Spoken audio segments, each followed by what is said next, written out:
I'm Ezelle from The Upcoming. It's lovely to speak to you. So can you tell us a little bit about your role in the film and how you got involved in the project? It's like any film, I guess. You read a script, you know, and the script is the thing that grabs you in the end. And then Stephen Moyer's involved, and Anna, his wife, is a fabulous actress, you know.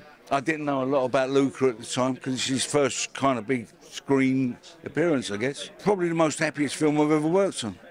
It was during COVID, a very small crew, great crew, you know, and you realise when you're on something like that, that they're there for the same reason you're there. You want to make a good film, a good story, you know. So for me, it was getting involved was the script first, which I liked. And it was a different character to what I'm normally associated with, you know. And kind of problems of bringing up children, kids, family, love, and all that kind of stuff kind of hits you, and you can use that within the role, you know. For you, obviously, like you said, you've had different roles, so you're kind of the hard man, you know. But in this, you're kind of a tough guy, but in a different way. You're looking after your daughter, who's battling, you know, sobriety. How was that kind of preparing for that and working with her? Yeah, I mean, we see it all every day, don't we? You know, and I've got 3 daughters, you know, and they're finding their way in the world. The moments are actually treading on eggshells, because you know it's either going to be a row or you're going to have to try and talk to them. And when you try to talk to them, sometimes they don't listen, and you think you're always right. So it hit a nerve in a lot of ways for me, this film, the story anyway.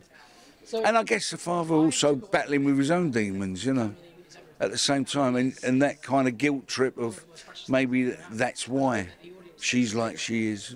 She's going down that road. So for me, it was a you know, very intelligent script and a good insight into fathers and daughters in a way, you know. I think obviously having sort of played this role of an alcoholic in Nil by Mouth, did you help Anna kind of prepare for that role? Because obviously she's a woman. We don't see that a lot in film. No, I think Anna lived with this script a lot longer than I did, you know.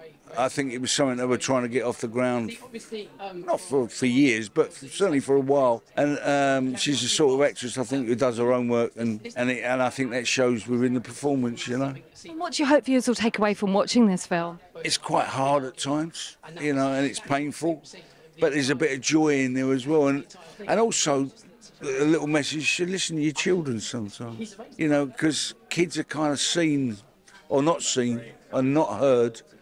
And we kind of push them under the carpet a little bit, you know, but it's nice sometimes to listen to what they got to say, you know. What's next for you? What are you going to work on next? I don't know, Christmas, isn't it? You know, Christmas with the family.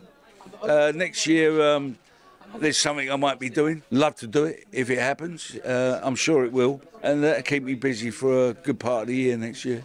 And the father has also had his own problems in the past, and it's kind of that guilt trip, in a way, of she's like that because of me. When you argue, when you talk about the subject in hand, the booze or whatever, you haven't got much to back you up because you've been through it and done it yourself, you know. And I think that was quite clever the way that was written, you know, and playing across from Anna, you know, made it even more easier in a way, you know, to do that. You don't get the expected with her. There's something different in the eyes, I guess. I don't know.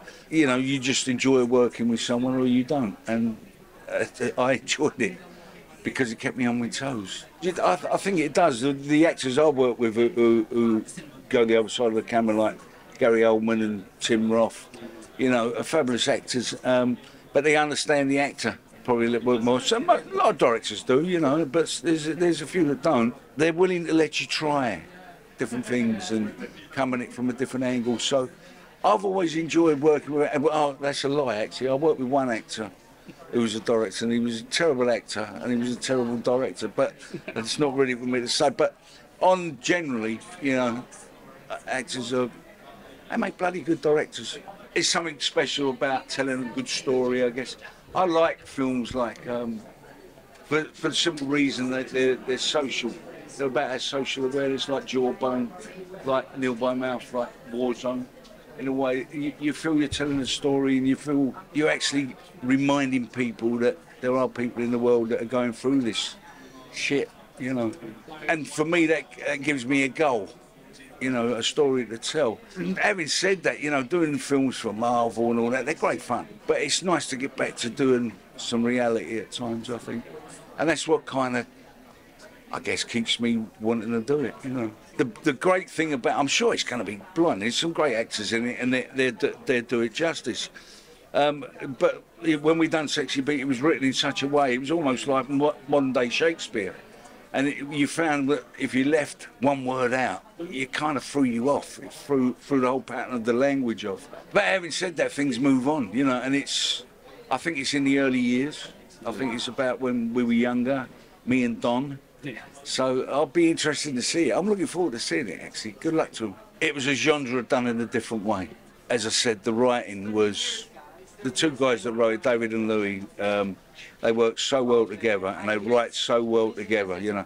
I wish they would get back together and write again, because it's a loss to the next generation of actors, you know, and filmmakers, that they're not there writing together anymore. It was an absolute pleasure to say the lines that they wrote. I've done 44-inch chess with them as well, you know, which I think is a really underrated film, you know, and it was a low budget, smallest kind of movie, but with great actors. Why do great actors like John Hurt, Ian McShane, people like that want to play in a film like that? Well, it's because of the writing, you know.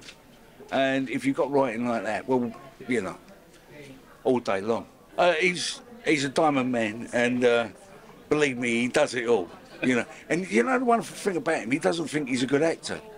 Because he's like a stuntman, you know, but he's an absolute wonderful actor. He was a joy to work with.